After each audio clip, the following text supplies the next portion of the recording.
सच साहेब, साहेब सतगुरु जी तेरा ही आसरा।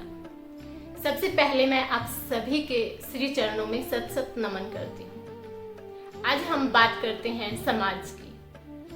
हम समाज में किसी भी तरफ देख लें, एक ऐसी अलग सी धारणा बन चुकी है। समाज के लोग समाज की, अपने घर परिवार की जिम्मेदारियों से भाग रहे हैं।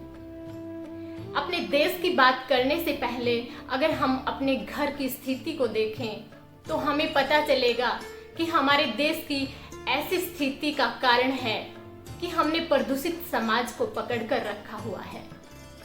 एक बार के लिए देश की बात छोड़ दीजिए, हम अपने आसपास की स्थिति को गहराई से देखते हैं।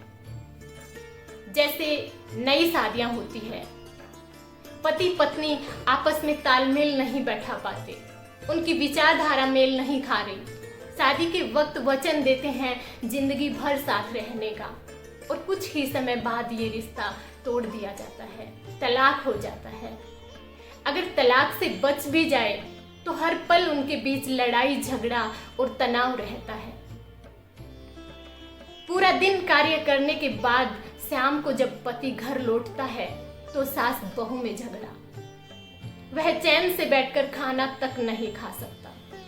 ये आज घर घर की स्थिति है।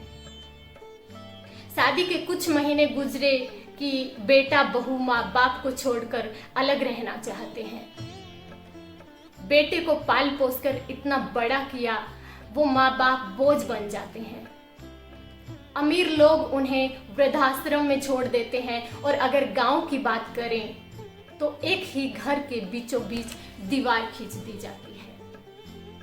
ईंटों की दीवार से कुछ फर्क नहीं पड़ता अगर प्रेम और भाईचारा हो, लेकिन आज नफरत की दीवार हमारे दिलों में खिंच चुकी है। जब तक हम नफरत की दीवार नहीं गिराएंगे तब तक हमारा जीवन नरक है। ऐसे ही अगर हम और गहराई से देखें तो आज बहन भाई की जमीन जायदाद में हिस्सा लेने के लिए अदालतों में जाकर केस लड़ रही है। जो बहन रक्षाबंधन के अवसर पर भाई की कलाई पर राखी बांधकर उसकी लंबी उम्र की कामना करती है, वही बहन अदालतों में भाई की कलाई पर हथकड़ियां पहनवा रही है। आज समाज कहाँ कमजोर हो रहा है, इसमें प्रदूषण कहाँ पर फैल रहा है। हम प्रदूषण के वशीभूत होकर ऊपर उठना ही नहीं चाहते। इन सब परिस्थितियों को पैदा करने वाले हम ही हैं, और इसको समाप्त करने के लिए भी हमें ही आगे आना पड़ेगा। विशेष रूप से यहाँ मैं मेरी माताओं बहनों को अधिक जागरूक करना चाहूंगी, क्योंकि नारी वो शक्ति है जो चाहे तो उजड़े हुए को बसा सकती है, अगर चाहे तो बसे हुए को भी उजाड़ सकती है।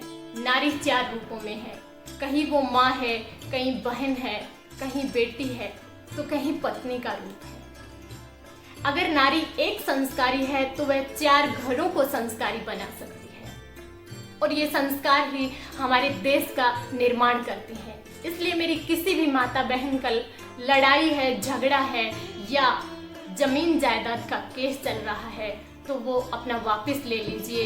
प्यार प्रेम से रहिए। सुबह सवेरे जल्दी उठकर घर की सफाई करके, स्नान करके घर में घी का दीपक जलाएं।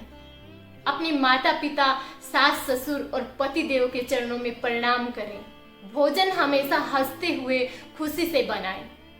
घर आए हुए मेहमान की इज्जत करें, मान सम्मान करें। फिर देखना घर परिवार में चारों तरफ खुशियां ही खुशियां होंगी, अमन चैन होगा। धन्यवाद।